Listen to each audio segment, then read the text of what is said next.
Good afternoon to our proud parents, family, friends, all faculties, and to my fellow graduates of the class 2024. As the batch representative of the year, I'm truly honored to stand in front of you today as we celebrate our high school achievements and look forward to the future. I know this moment will be joyful and full of anticipation, but it also brings deep sense of memory and gratitude for all of us. Over the past 6 years, as we have faced many challenges and adventures, we have grown not only academically, but also personally. We have accepted possibilities, overcome various obstacles, and created a very strong relationship that will last a lifetime. Our families, friends, and teachers have all helped us along the way. I would like to dedicate this moment to remembering someone really special, who's not here with us today, my tatay. My tatay Charlie was a guiding light in my life. His wisdom, kindness, and unwavering belief in me shaped who I am today. He taught me the value of hard work, the importance of humility, and the strength that comes from kindness. But sadly, my tatay Charlie passed away recently, May 2024. And his absence is deeply felt. But his presence is still very much alive in my heart. He always encouraged me to reach for the stars and to pursue my dreams with passion and determination. He was my biggest cheerleader, my mentor, and also my hero. As I stand here today, I dedicate this achievement to him and also to our Almighty God. Kai, I know you're watching over me, and I hope to make you proud, and your legacy of love, strength, and perseverance continues to inspire me every day. You are my guiding stars, and I carry your memory with me as I step into the future. A path growth, difficulties, and priceless experiences has been in high school, along with our textbooks, projects, notebooks, and even our research paper. Our experiences and the relationships we've formed have also taught us as valuable lessons. From Sinoka to High Friend, the friendships we have established are among the most important of this collection. I'd want to take a moment today to pay tribute to my friends, or I may say close friends, who have been a constant source of comfort and company. It's the late night lagaw, pamachoy diri, lagaw dito, libre diri, pawakang dito, hibit diri, sunggod diri, kag ang balay sa isa, balay man sa tanan. My close friends have brought me joy, inspiration, and strength. I've learned the genuine meaning of loyalty, trust, and love from these friendship bonds. I'm grateful to my mga hymns and OA group for welcoming me into your circle of friends and for expressing what true friendship looks like. Together, we have made lifelong memories, and your friends have become my friends, and my friends become my friends.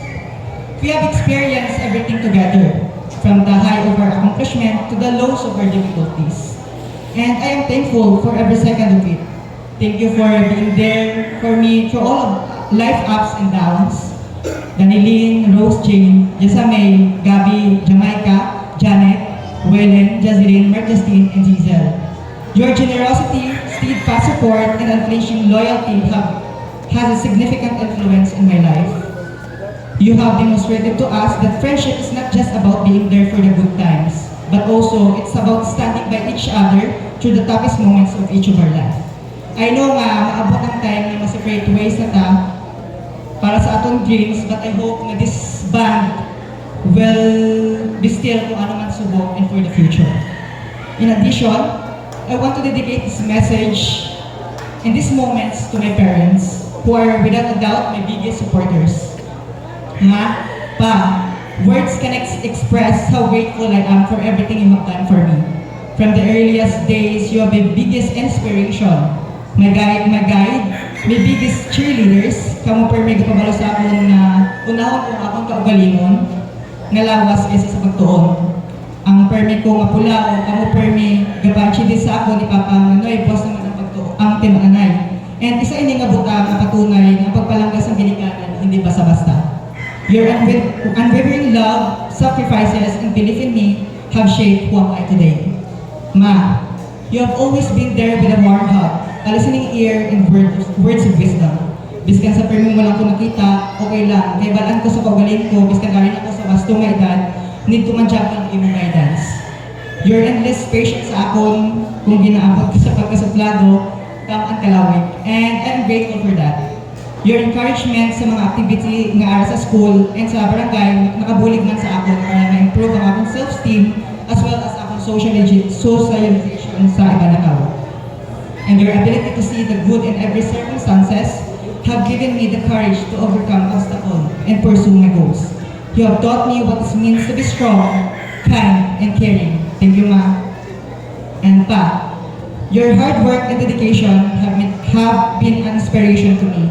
Sa adlaw-adlaw mong mabiyahe sa lawod para makita sa mga ipakawal sa amon nga imong kabataan. This is enough para mapakita sa amon nga you are the standard sa pagpalangga. You have taught me the value of perseverance, integrity, and determination. Your support has given me the confidence to push my boundaries and reach for the stars. You have always believed in me, and even without, I doubted myself, and for that, I am eternally grateful. We should know that our time in high school has been a remarkable journey filled with unforgettable memories, profound lessons, and friendships. I still remember our first day of freshman year, mga classmates ko that, and we are a mix of excitement and nervousness, wandering the hallways, trying to find our classroom and hoping to make a new friends na pakuno-kuno introvert pero pag-abot sa tumatawas ang klase ng dumaduman man. So it was the beginning of a journey that would shape us in ways we could not yet imagine.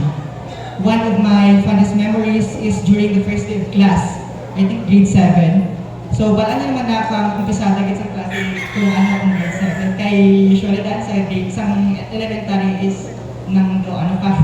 Sa high school daan, syempre, naman hindi mo maka-sure na yung classmate sa elementary, mga classmate mo sa high school. So medyo may aras sa may culture shock na ginatawag.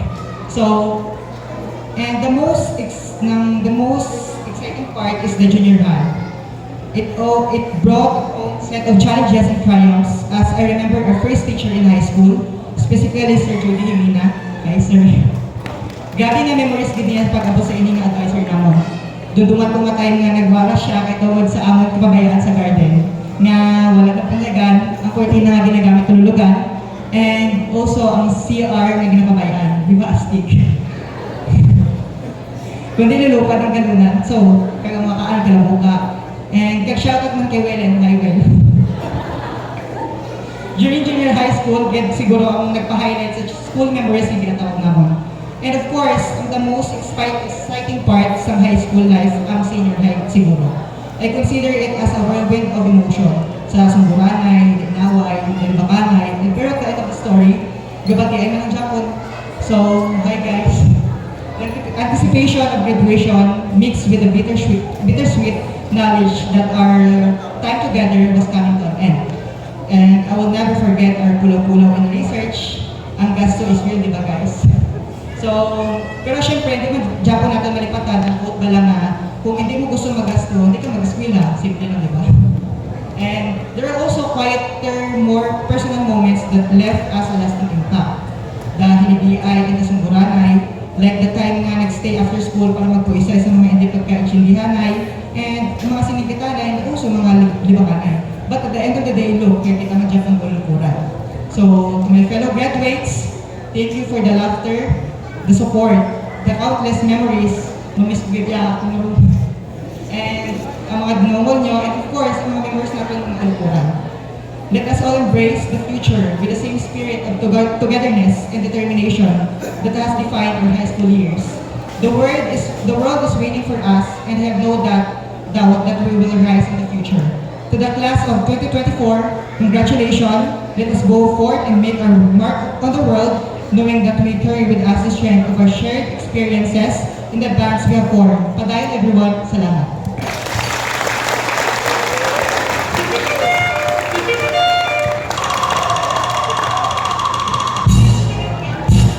Thank you, Mr. Resorto. Today, may the star will take off from the portal of this humble alma mater. Yet, you must always look up her with pride and loyalty, wherever you go and whatever you become. At this point, to lead the class in their pledge of loyalty, may I call Ms. Sherilyn Espanado with the honors to have the pledge of loyalty Let us give her a round of applause.